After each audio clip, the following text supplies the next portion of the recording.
బేతాళ కథలు తాను తీసిన గొయ్యి. పట్టువదలని విక్రమార్కుడు చెట్టు వద్దకు తిరిగి వెళ్ళి చెట్టుపై నుంచి శవాన్ని దించి భుజాన వేసుకుని ఎప్పటిలాగే మౌనంగా శ్మశానంకేసి నడవసాగాడు. అప్పుడు శవంలోని బేతాళుడు, రాజా, ఈ అర్ధరాత్రి వేళ భీతిగొల్పే ఈ శ్మశానంలో పట్టు వీడక కార్యసాధన కోసం నువ్వు చేస్తున్న కృషి చూస్తుంటే ఎవరికైనా ఆశ్చర్యం కలగక మానదు. ఇంతకు నువ్విన్ని శ్రమలకు లోనవ్వటానికి కారణం ఏవైనా అద్భుత శక్తులు సంపాదించటానికేమో తెలియదు. అలాంటి శక్తులు సాధించటానికి అనేక మార్గాలు ఉన్నాయి. అలాంటి వాటిలో తపస్సు ఒకటి. తపస్సంపన్నులైన సాధు పుంగవులకు అద్భుత శక్తులు లభించటంలో వింత ఏమీ లేదు. అయితే అలాంటి మహాపురుషులు ఆ శక్తులను తమ స్వార్థానికి కాక ఇతరుల మేలుకు మాత్రమే ఉపయోగిస్తారు. అలా కాక వాటిని తమ స్వప్రయోజనానికి ఉపయోగించదలచినవాడు ఆ శక్తులు ఆశించిన కార్యం సాధించలేవు. కాని సర్వసాధారణమైన ఈ ధర్మసూత్రానికి విరుద్ధంగా ఒకానొక సాధుపుంగవుడు స్వార్థం కాంక్షించి ఇచ్చిన వరం ఫలించింది. భవిష్యత్తులో నీకు మార్గదర్శకంగా ఉండేందుకు ఆ కథ చెబుతాను, శ్రమ తెలియకుండా విను అంటూ ఇలా చెప్పసాగాడు. పద్మాకరుడు, రత్నాకరుడు అనేవాళ్లు అన్నదమ్ములు. పద్మాకరుడు వ్యాపారంలో బాగా ఆర్జిస్తున్నాడు. తమ్ముణ్ణి కూడా తనతో కలవమన్నాడు. కాని రత్నాకరుడు అందుకు ఒప్పుకోక, నాకు దూర ప్రాంతాలకు పోయి బాగా చదువుకోవాలని ఉన్నది, ఆస్తిలో నా వాటాను నాకు పంచి ఇవ్వు అన్నాడు. పద్మాకరుడు పెద్దల సమక్షంలో తండ్రి తనకిచ్చిపోయిన ఆస్తిని 2 వాటాలు చేసి 1 వాటాను తమ్ముడికిచ్చాడు. అది తీసుకుని రత్నాకరుడు ఎక్కడెక్కడి ప్రాంతాల్లో తిరిగి విలాసాలకు లొంగిపోతూ ఉన్నదంతా పోగొట్టుకుని మళ్ళీ తిరిగి తన ఊరు వచ్చాడు.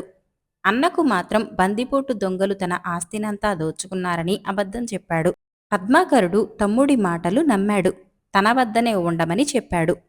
రత్నాకరుడందుకు అంగీకరించక, ఆత్మగౌరవం ఉన్నవాడు తన కాళ్ల మీద తను నిలబడాలనుకుంటాడు. నీకు నా మీద నమ్మకం ఉంటే కొంత డబ్బు అప్పుగా ఇవ్వు, దాంతో వ్యాపారం చేసుకుని బాగుపడతాను అన్నాడు.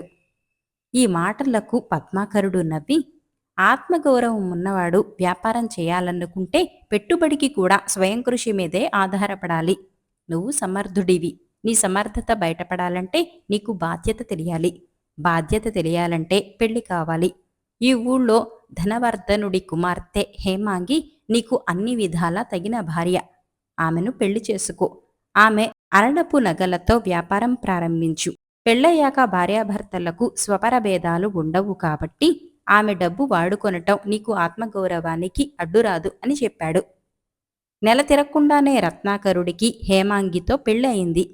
వ్యాపారంలో అంతగా రాణించకపోయినా అతడికి రోజులు బాగానే గడిచిపోతున్నాయి. క్రమంగా అతడికి 3 పిల్లలు కలిగారు. పద్మాకరుడికి మాత్రం శ్రీముఖుడొకడే కొడుకు. వాడికి 10 సంవత్సరాల వయసులో తల్లిపోయింది. పద్మాకరుడికి భార్య అంటే ప్రాణం. ఆమె పోగానే ఆయనకు జీవితం మీద విరక్తి పుట్టింది. ఆయన తమ్ముణ్ణి పిలిచి తన ఆస్తిని శ్రీముఖుణ్ణి అప్పగించి హిమాలయాలకు వెళ్ళిపోయాడు. ఆ విధంగా రత్నాకరుడు గొప్ప ఆస్తిపరుడయ్యాడు. హేమాంగి తెలివైనది కావటం వల్ల అతడు వ్యసనాలకు లోనై డబ్బు వృధా చేయటం సాగలేదు. అయితే ఆ భార్యాభర్తలకు శ్రీముఖుడి గురించి బెంగగా ఉండేది. ఆస్తి అంతా వాడిది. పెద్దయ్యాక ఆస్తి అంతా వాడికి అప్పచెప్పవలసి ఉంటుంది. మోసం చేస్తే ఊరి పెద్దలు ఊరుకోరు. కాని వాడి ఆస్తిని తమ స్వంతం చేసుకోవాలని వాళ్లకు ఆశగా ఉన్నది. బాగా ఆలోచించగా వారికొక ఉపాయం తట్టింది. శ్రీముఖుణ్ణి మంచి మాటలతో వశపరుచుకొని ఎందుకు పనికిరాని వాడిగా తయారు చేయాలనుకున్నారు.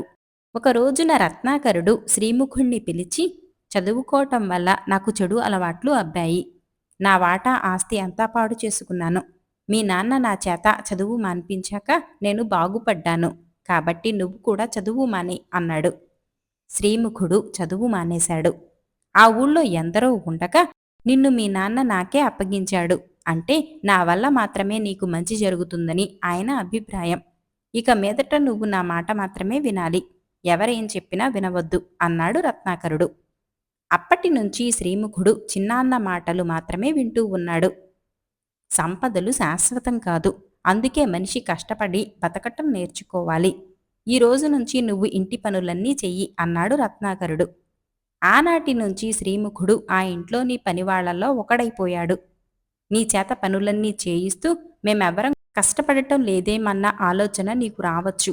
ఆలోచన మనిషికి మేలు చేయదు, అపకారం చేస్తుంది. మీ అమ్మ పోగానే మీ నాన్నలో ఆలోచన ఎక్కువైపోయింది. అందువల్లనే ఇల్లు వదిలి వెళ్ళిపోయాడు. ఆలోచనే లేకుంటే నీతోనే కలిసి ఉండేవాడు. కాబట్టి నువ్వు ఆలోచనా భారాన్ని నాకు వదిలిపెట్టు. మేమంతా నీ యజమానులమనుకో. మమ్మల్ని సేవించుకో. తప్పక నీకు మేలు జరుగుతుంది అన్నాడు రత్నాకరుడు. ఆ క్షణం నుంచి శ్రీముఖుడు ఆలోచించటం పూర్తిగా మానుకున్నాడు. అయితే అప్పుడప్పుడు వాడికి చిన్నాన్న బిడ్డల మీద కోపం వచ్చేది. చిన్నాన్న మీద చిరాకు కలుగుతూ ఉండేది. ఇది గ్రహించిన రత్నాకరుడు వాడితో, పెద్దలపై చిరాకు పడటం నేరం, చిన్నవాళ్లపై కోపగించుకోవటం తప్పు. కొడుకు చేసే నేరాలు తల్లిదండ్రులను బాధిస్తాయి. నువ్వు నేరం చేస్తే స్వర్గంలో ఉన్న మీ అమ్మ నరకం పాలవుతుంది. హిమాలయాల్లో ఉన్న మీ నాన్న రోగాల పాలవుతాడు అని బెదిరించాడు. దాంతో శ్రీముఖుడు పూర్తిగా శాంతమూర్తి అయ్యాడు. ఈ జరుగుతున్నది చూసిన వాళ్ళు కొందరు శ్రీముఖుడిపై జాలిపడేవాళ్లు. కొందరైతే రత్నాకరుడికే ఇది తగదని చెప్పేవారు. రత్నాకరుడు నిరసనగా, వాడి తండ్రి సన్యాసి, వాడు సన్యాసిలా జీవించాలనుకున్నాడు. ఆనాటి శంకరుడి తర్వాత మా శ్రీముఖుడికే ఇది సాధ్యపడింది. మాకు అలా ఉండాలని ఉన్నది. కాని ఆ అదృష్టం అందరికీ పట్టవద్దు. ఎంత కోరుకుంటే మాత్రం మా అదృష్టం వాడికి, వాడి అదృష్టం మాకు మారుతుందా అనేవాడు. ఈ మాటలు విన్నాక శ్రీముఖుడికి తను గొప్ప అదృష్టవంతుడనని, ఆ అదృష్టం చిన్నాన్న వలనే కలిగిందని, ఎంత ప్రయత్నించినా ఆ అదృష్టం చిన్నాన్నను వరించటం లేదని అనుకున్నాడు. ఆ అభిప్రాయం వాడిలో క్రమంగా స్థిరపడిపోయింది. అలా 10 ఏళ్లు గడిచాయి. హిమాలయాలకు వెళ్లిన పద్మాకరుడు మనశ్శాంతి కోసం కొంతకాలం తపస్సు చేశాడు. అందువల్ల ఆయనకు కొన్ని అద్భుత శక్తులు లభించాయి. అప్పుడు ఆయనకు కొడుకును చూడాలని మనసు పుట్టింది. బయలుదేరి తన ఊరుకు వచ్చాడు. గెడ్డాలు మీసాలు బాగా పెరిగిపోయిన పద్మాకరుణ్ణి రత్నాకరుడు గుర్తించలేదు. పద్మాకరుడు తమ్ముడికి తానెవరైంది చెప్పలేదు. సాధు పుంగవుడిలా ఆయన ఇంటి ముందు నిలబడితే నిజమే అనుకునే రత్నాకరుడు లోపలికి ఆహ్వానించాడు. పద్మాకరుడి సేవలకు గాను రత్నాకరుడు శ్రీముఖుణ్ణి నియోగించాడు. శ్రీముఖుడు భక్తి శ్రద్ధలతో పద్మాకరుడి అవసరాలు చూడసాగాడు. కొద్దిసేపటికే ఆయనకు ఆ ఇంట తన కొడుకుకు స్థానమేమిటో తెలిసిపోయింది. పద్మాకరుడు దుఃఖం ఆపుకోలేక, నాయనా, నువ్వీ ఇంటి యజమానివి, నీకిలా సేవక వృత్తిని స్వీకరించవలసిన దౌర్భాగ్యమేల పట్టింది అని అడిగాడు కొడుకును. ఇది నా దౌర్భాగ్యం కాదు, అదృష్టం అన్నాడు శ్రీముఖుడు వెంటనే. నీ చిన్నాన్న దుష్టుడు, నిన్ను మోసగించాడు అన్నాడు పద్మాకరుడు కసిగా. శ్రీముఖుడు తండ్రి వంక కోపంగా చూసి లోపలకు పరుగున వెళ్లి రత్నాకరుడితో, ఆ సాధువు నిన్ను దుష్టుడని మోసగాడని అంటున్నాడు. అది నేను భరించలేను, ఆయనకు సేవలు చెయ్యలేను అన్నాడు.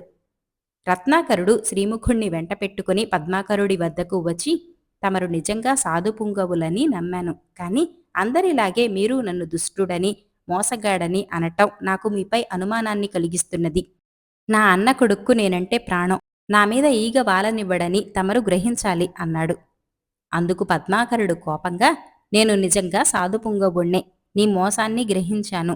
నా మీద నీకున్న అనుమానాన్ని పోగొట్టడానికి కాను శ్రీముఖుడికి నేనొక వరమివ్వదలిచాను అంటూ శ్రీముఖుడి కేసి చూస్తూ, ఇతరులకే హాని కలగకుండా నీకేం కావాలో కోరుకోనాయన అన్నాడు. శ్రీముఖుడు రత్నాకరుడి వంక చూశాడు. రత్నాకరుడు కోరుకోమన్నట్టు సైగ చేశాడు. నేను చాలా అదృష్టవంతుణ్ణి, నా గురించి అన్నీ ఆలోచించే చిన్నాన్న ఉన్నాడు, అందువల్ల నాకే కోరికలు లేవు అన్నాడు శ్రీముఖుడు. రత్నాకరుడు గర్వంగా నవ్వి, చూశారు కదా, నా అన్న కొడుక్కు తన గురించి ఆలోచించుకోవాలన్న ధ్యాస కూడా లేదు అన్నాడు. అప్పటికి పద్మాకరుడికి పరిస్థితి పూర్తిగా అర్థమైంది. తన తమ్ముడు శ్రీముఖుణ్ణి ఎందుకు పనికిరాని వాడిగా చేశాడు. అలాంటి తన కొడుక్కు సాయపడడమెలాగా? ఆయన ఏమి చేయటమ్మా అని ఆలోచిస్తున్నంతలో రత్నాకరుడు, శ్రీముఖ, సాధుపుంగవులంతగా అడుగుతున్నప్పుడు కాదనకూడదు. నీకే కోరికలు లేకపోతే మీ చిన్నాన్నను సంతోషపెట్టే వరమేదైనా అడుగు, వారు తప్పక ఇస్తారు అన్నాడు. శ్రీముఖుడు క్షణం కూడా తటపటాయించకుండా, ఇక మీదట నా అదృష్టమంతా చిన్నాన్నది కావాలి, చిన్నాన్న అదృష్టమంతా నాది కావాలి, ఆయనను సంతోషపెట్టే వరం నాకు తెలిసి అదొక్కటే అన్నాడు. తదాస్తు అన్నాడు పద్మాకరుడు. ఆ వరం వెంటనే ఫలించింది. ఆ రోజు నుంచి శ్రీముఖుడు ఆ ఇంటి యజమాని అయ్యాడు. రత్నాకరుడు కుటుంబంతో సహా ఆ ఇంటి సేవకుల్లో కలిశాడు. పద్మాకరుడు తానెవరో చెప్పకుండానే హిమాలయాలకు తిరిగి వెళ్ళాడు. బేతాళుడి కథ చెప్పి రాజా, తాంత్రికులు తప్ప సాధువులైన వాళ్ళెవరూ తమకు లభించిన శక్తులను స్వార్థానికి ఉపయోగించుకోరు. అలా చేయటం సాధు లక్షణం కాకపోగా అవి ఆశించిన ఫలితాలను ఇవ్వవు. అయినా పద్మాకరుడు స్వార్థబుద్ధితో తన కొడుక్కు మేలు కోరి తమ్ముడికి కీడు చేసే వరం ఇచ్చినా ఫలించింది. ఇది వింతగానూ ధర్మ సంకటంగానూ లేదా? ఈ సందేహాలకు సమాధానం తెలిసి కూడా చెప్పకపోయావో నీ తల పగిలిపోతుంది అన్నాడు. దానికి విక్రమార్కుడు, దురాశాపరుడైన రత్నాకరుడు ఆత్మబంధువన్న సంగతి కూడా మరచి శ్రీముఖుణ్ణి సొంత ఆలోచనంటూ లేనివాడిగా చేస్తూ క్రమంగా వాణ్ణొక జడప్రాయుడి స్థాయికి దిగజార్చి తాను తీసిన గోతిలో తానే పడ్డాడు. నయవంచకుడైన రత్నాకరుడి పొగడ్తలు నమ్మిన శ్రీముఖుడికి తను అదృష్టవంతుడని, చిన్నాన్న దురదృష్టవంతుడని గట్టి నమ్మకం ఏర్పడిపోయింది.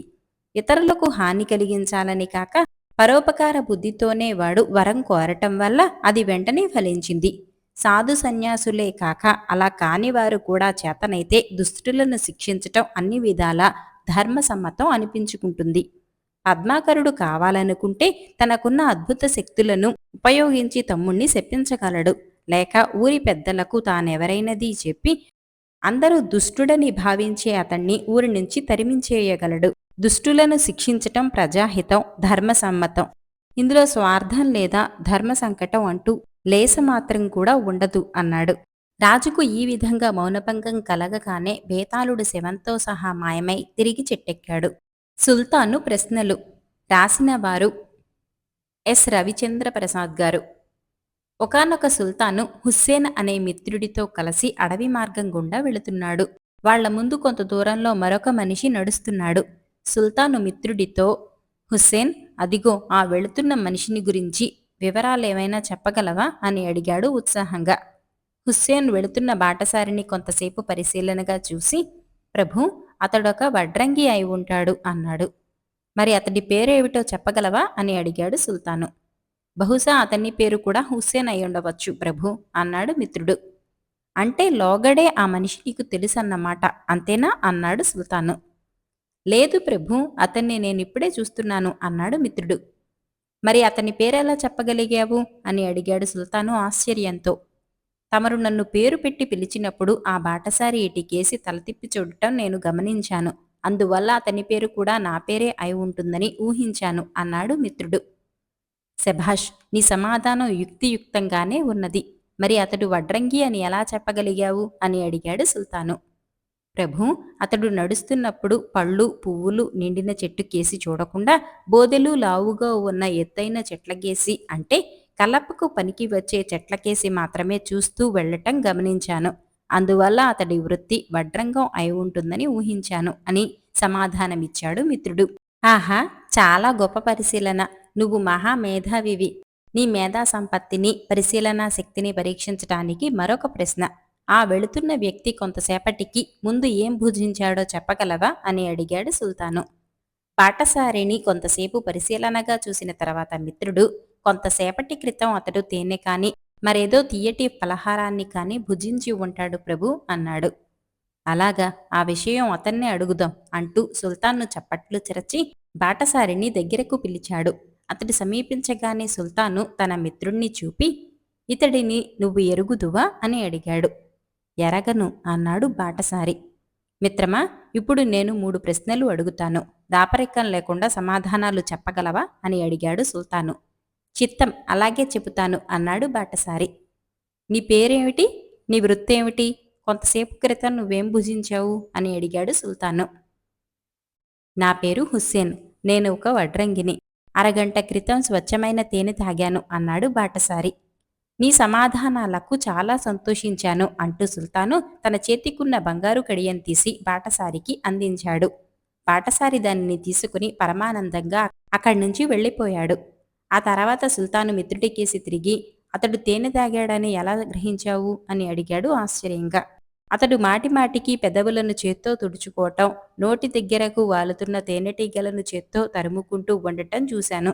కాబట్టి ఏదో తీపి పదార్థం తిని ఉంటాడని ఊహించాను. ఈ ప్రాంతంలో తేనె పుష్కలంగా లభించటం వల్ల అతడు తేనె తాగి ఉంటాడని గ్రహించాను అన్నాడు హుస్సేన్. మిత్రమా, నీ పరిశీలన శక్తి అద్భుతం. నీ మేధా సంపత్తి మహా అద్భుతం అంటూ సుల్తాను మిత్రుణ్ణి ఆనందంతో కౌగిలించుకున్నాడు.